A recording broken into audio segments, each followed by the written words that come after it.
Hello, everybody, and welcome back to another episode of Controversial Figures of the American Civil War. In this B9400 podcast episode, I will be discussing the life of Dr. Samuel H. Mudd and eventually his unwilling participation in helping aid the assassin of the 16th President of the United States, John Wilkes Booth, who, following his flight from Washington, D.C., had leapt from the presidential box at Ford's Theater, landing hard on the stage, and as a result, broke his leg. I hope you enjoy, and please subscribe.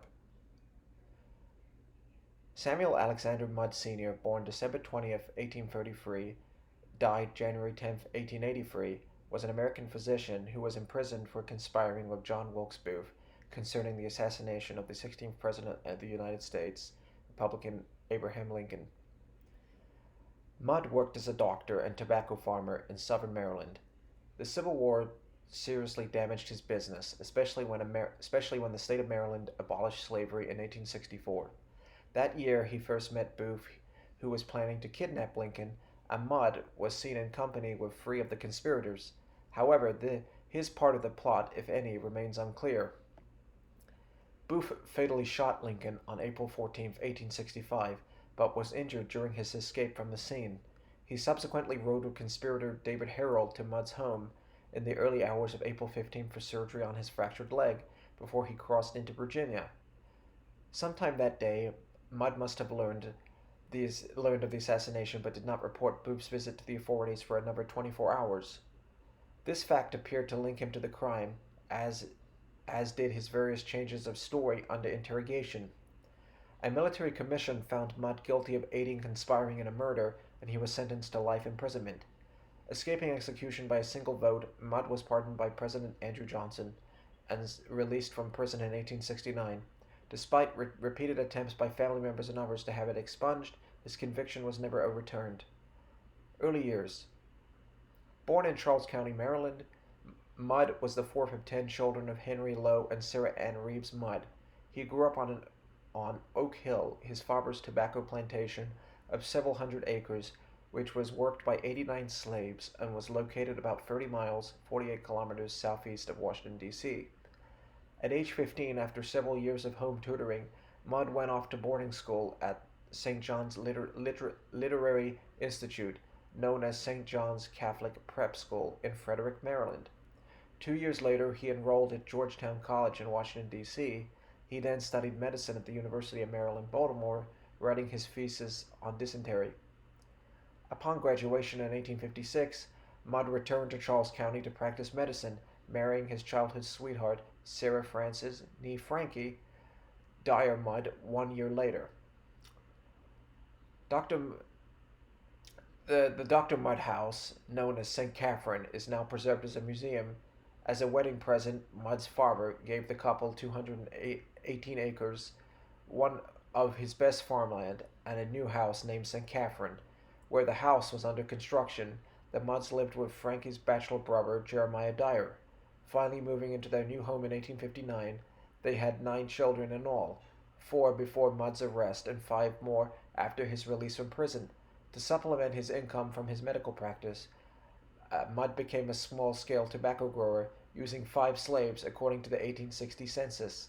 Mudd believes that slavery was divinely ordained and wrote a letter to the theologian, probably butchered that, or Orestes Bronson, I probably butchered that as well, to that effect. With the outbreak of the American Civil War in 1861, Southern Maryland's slave system and the economy that it supported rapidly began to collapse. In 1863, the Union Army established Camp Stanton, about just 10 miles, 16 kilometers from the Mudd farm, to enlist black freedmen and runaway slaves. 6 regiments totaling over 8,700 black soldiers, mainly from southern Maryland, were trained there. In 1864, Maryland, which was exempt from President Lincoln's 1863 Emancipation Proclamation, abolished slavery, making it difficult for growers like Mudd to operate their plantations. As a result, Mudd considered selling his farm, and depending on his medical practice, as Mudd pondered his alternatives, he was introduced to someone who said he might be interested in buying his property, 26-year-old actor John Wilkes Booth, who was also a hardcore Confederate sympathizer. Booth connection. According to a statement made by associated conspirator German-born George Atzerodt, discovered long after his death and recorded while he was in federal custody on the 1st of May 1865, Mudd knew in advance about Booth's plans. Atzerodt was sure the doctor knew. He said because Booth had sent, as he told me, liquors and provisions about 2 weeks before the murder to Dr. Mudd's house in Maryland. Although that is true, some historians believe that there may have been other reasons behind Mudd's relationship with Booth. The trial brought forth many theories of Mudd's involvement in the assassination of Lincoln. One theory persists that Mudd was involved in a completely different conspiracy to gain an upper hand for the southern states. Prior to killing Lincoln, Booth had intended to kidnap the president and ransom him and other political affiliates of the Union for a large sum of money. The plan was in effect until the night of the assassination, when Booth met up with Atzerodt, David Herold, and Lewis Powell and discovered the plot to assassinate the president instead. Following the assassination, Powell came forth by stating that Booth had not told him until his meeting and that the other men did not know about the plot until the night of the assassination. This supports the theory that Mudd may have been an accomplice to the plot to kidnap the president, but not a conspirator to the assassination itself. After Wilkes Booth had shot President Lincoln on the night of April 14, 1865, he broke his left fibula when he jumped from the presidential box while fleeing Ford's Theater. Booth met up with Herold and both men made for Virginia via southern Maryland. They stopped at Mudd's house around 4 a.m. on April 15th. Mudd splinted Booth's leg and gave him a shoe to wear. He also arranged for a carpenter, John Best, to make a pair of crutches for Booth. Booth paid Mudd $25 in greenbacks for his medical treatment. He and Herold spent between 12 and 15 hours at Mudd's house. They slept in the front bedroom on the second floor. It is unclear whether Mudd had yet been informed that Booth had in fact killed President Lincoln. Mudd went to Bryantown during the day on April 15th to run errands. If he had not already heard the news of the assassination from Booth, he certainly learned of it on the trip. He returned home that evening, and accounts differ as to whether Booth and Herold had already left, whether Mudd met them as they were leaving, and whether they left at Mudd's urging and with his assistance. It is certain that Mudd did not immediately contact the authorities. When questioned, he stated that he had not wanted to leave his family alone in the house. In case the assassins returned and found him absent and his family unprotected, he waited until Mass the following day, Easter Sunday, when he asked his second cousin, Dr. George Mudd, a resident of Bryantown, to notify the 13th New York Cavalry in Bryantown under the command of Lieutenant David Dana. Mudd's delay in contacting the authorities drew suspicion and was a significant factor in tying him to the conspiracy. During his initial investigative interview on April 18th, Mudd stated that he had never seen either of the parties before. In his sworn statement of April 22nd, he told about Booth's visit to Bryantown in November 1864, but then said, "I have never seen Booth since that time to my knowledge until last Saturday morning." Later testimony from Louis J. Weichman revealed that Mudd hid his meeting with Booth in Washington in December 1864. In prison, Mudd admitted the Washington meeting and said he had run into Booth by chance during a Christmas shopping trip. Mudd's failure to mention the meeting in his interview with detectives proved to be a big mistake. When Weichman told the authorities of the meeting, they realized that Mudd had misled them and immediately began to treat him as a suspect rather than a witness. During the conspiracy trial, Lieutenant Alexander Lovett testified, "On Friday, the 21st of April, I went to Mudd's again for the purpose of arresting him. We found him. When we found we were going to search the house. He said something to his wife, and she went upstairs and brought him down a boot.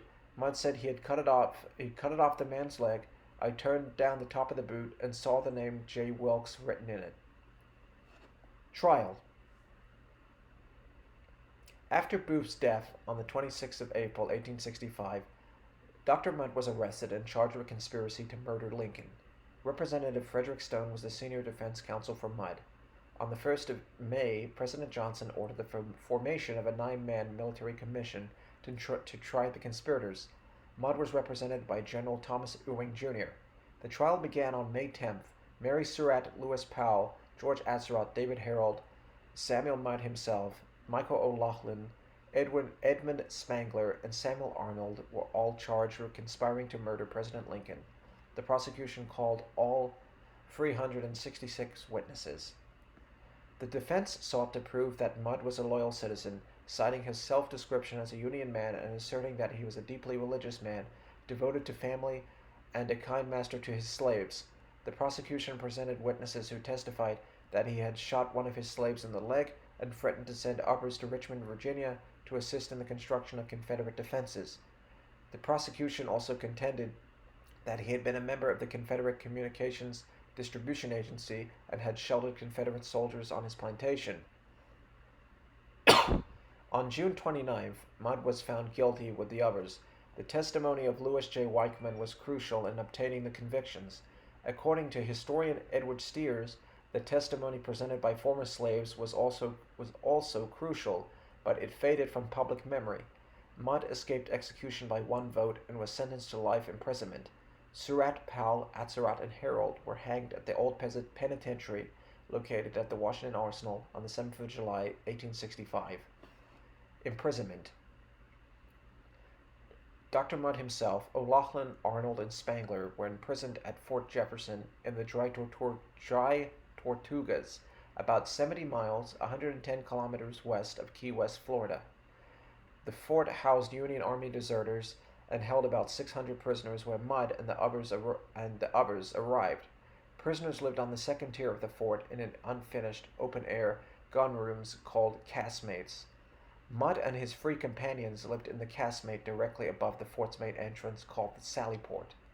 In September 1865, 2 months after Mudd arrived, the control of Fort Jefferson was transferred from the 161st New York Volunteer Infantry Regiment to the 82nd United States Colored Troops. On September 25, 1865, Mudd attempted to escape from Fort Jefferson by stowing away on the transport Thomas A. Scott.